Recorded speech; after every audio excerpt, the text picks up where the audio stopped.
The Wii may be outselling the competition, but what does it do for an encore? This time in the bonus round, we take you inside our predictions for Nintendo's E3 showing. How does Nintendo steal the show? I don't think that they're going to be bringing out anything that appeals to the hardcore any more than they did last year. And what problems does Reggie have to solve? I'm beginning to believe that the Wii's sales are driven not by games but by peripherals. Those answers right now in the bonus round E3 preview.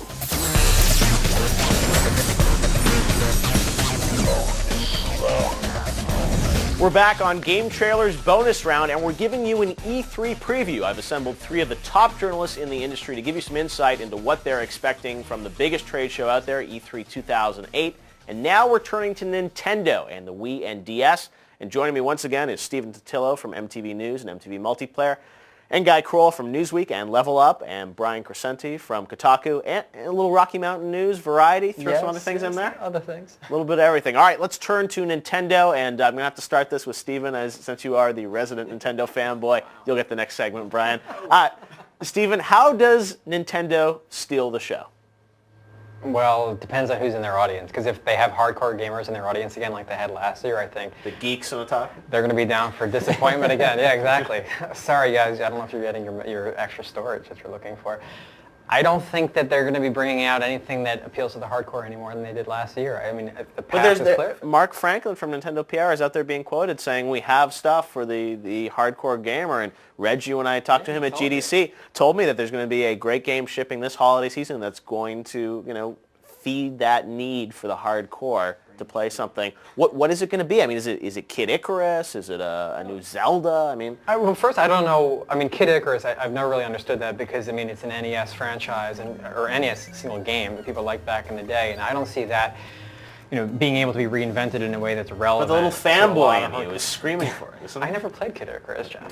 Ooh, Tatilla. But, you started playing games in '99? A couple years before I knew. Okay. But, I mean, they have shown this year, yes, that with Smash Brothers, they can still reach the hardcore, but the hardcore, I think, are looking, continuously towards the PlayStation 3 and the 360 for satisfaction, and I don't think that Nintendo has yet proven they've identified a way to grab the hardcore back. And you look at something like Metroid Prime, the first game was really relevant to hardcore gamers. The third game was arguably as good as the first, and it sold, a fraction of what the first one sold. I don't think for all of Nintendo's strength, they still know how to talk to the hardcore. They can't steal the show, Tatilla's telling me. And Guy, what can they do? It's like if you're Reggie, you've got a problem here. Tatilla's saying you can't steal the show. These guys are all about showmanship. I think his fanboy card has been revoked. Right. So what's left? Is it Wii Music? Is that what's going to steal the show? Like, it might be Wii Music. I mean, my guess is it's hard to tell. I mean, the Steve Jobs thing to do would be to walk off the stage, say one more thing, and then bring out another peripheral that we've never seen before. But I don't know that Nintendo's quite so programmatic about it. So do they have another peripheral? I mean, if they do, and it's entirely possible, they might bring something like that else, and that'll probably, get all of us, we'll be mystified like we were last year, but we'll have to hang our heads and say, wow, that's probably going to sell a ton of units. Yeah. Other than that, maybe it's Wii Music, maybe they'll give a taste of a new Zelda that won't be shipping this year, but next year. I don't know. I mean, the whole thing, they've changed the rules so much. They've disrupted the industry so much that now we can't tell what they're going to do next. Mm-hmm. They got us guessing.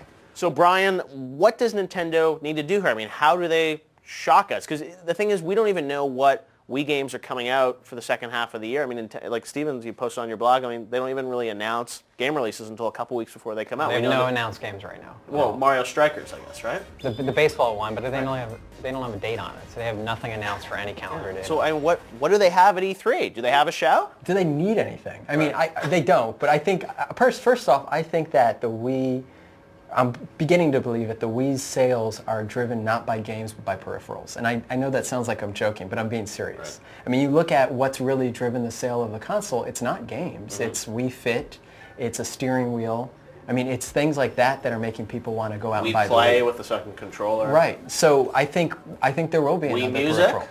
I don't think that's going to be it. I think they're going to come up with something to like balance your checkbook or something. I'm not sure. The biggest news that Reggie could announce on stage at E3 is basically to say, anyone for the rest of the year, anyone who goes into a store looking for Wii will find one. Right. Right. That would be a surprise. Yeah, that would be The fact that there'd be the quantities out there. Same thing with Wii Fit. I mean, that's supply constraints.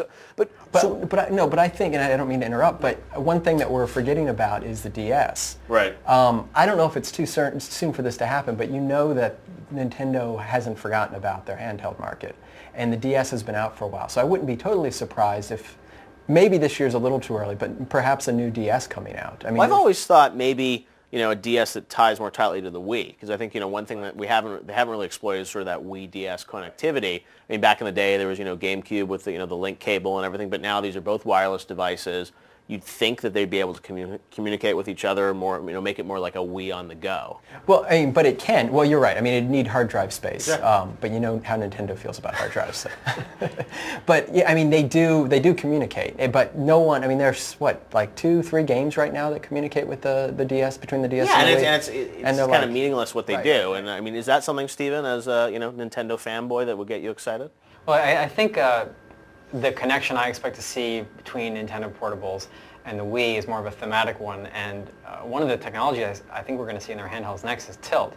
Because when I interviewed Miyamoto years ago when the DS first came out, he said that he also wanted to have a tilt sensor, and there was the one thing they couldn't fit in there. Well, there's been rumors where they might go into 3D or something like that, and 3D glasses for a console, or it's the idea is that they're going to do something. Virtual Boy was awesome, right? I think the Power Glove's coming back. But you never know where it's going to go, and it's like they've.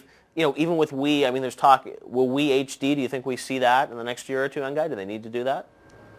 Based on current sales and lack of availability at retail, no. I mean, I don't even think they're going to introduce a new DS. I mean, they're completely unthreatened. I mean, historically, when Nintendo's been market dominant, they've extended the life of their system, for a long, long time. It takes them a long time to introduce new products. And, maybe this whole disruption kick they're on, maybe they'll say, hey, we need to disrupt ourselves. Right. But right now, I can't really see what's super meaningful that they would need to do on the DS that they can't do right now, such that they would need to revamp the hardware. I mean, I still think that between them and third parties, there's still things they haven't done on the DS. Yeah. I don't know what those things are, but when you look at Dragon Sword, Ninja Gaiden Dragon Sword, for instance, I mean, that proved that you could do, action using the stylus and have it be engaging. I talked last year about Phantom Hourglass and those controls and things that could be done with that. So I think they still haven't scratched Even the Guitar surface. Hero, what they're doing with that, I think. Absolutely, Great on DS, absolutely. peripheral. And that's like hardware that they've been minting profits on for years. So there's no reason for Nintendo to shift its stride. I think it's more likely that, within the next 12 months, we'll see something new on the peripheral front for the Wii. Any thoughts on what that peripheral is? Where does Miyamoto go next? For the Wii, I've joked before that essentially the Wii Remote is the reinvention of the Power Glove, and the balance board is the reinvention of the Power Pad. So we haven't seen Rob reinvented yet. But I think one thing we haven't talked about that a lot of people are wondering about for the Wii in this holiday is Animal Crossing. It's sort of it stands out aside from Pikmin as the one major franchise, and Animal Crossing is a huge franchise for Nintendo, that we haven't heard much about, but that all indications point to them wanting to reintroduce Animal Crossing. Coming this holiday season, do you think? There's certainly the room there for them to release that, so I think it would be a safe bet that we would hear something about Animal Crossing. And the question is, how would they implement that? What I'm hearing on Animal Crossing, though, is that it's going to have a strong communication element. Right. In the next Online, game. Online, yeah. Right. And they called it a communication game when they first introduced it. It just makes a lot of sense. That's I see a camera coming. I don't know if they'd want to do it because they're so safety oriented, so worried about security, but it would fit well with the Wii, and you could do a lot of interesting things. And it would be tied to probably some really inventive piece of software, I think, that Yeah. you'd interact with. It wouldn't just be a camera for the sake of a webcam. Right. So what about third parties, though? As you mentioned in a previous segment, Guy, the disappointing sales of Boom Blocks, I think, so far, just over 60,000 units. Third parties still haven't seemed to really crack the code on what it takes to sell a successful game for the Wii. Brian, what do they have to do? Is it More carnival games, I think. Is it think almost, dumber and simpler games? I mean, is that the type of philosophy these companies need? They're overthinking?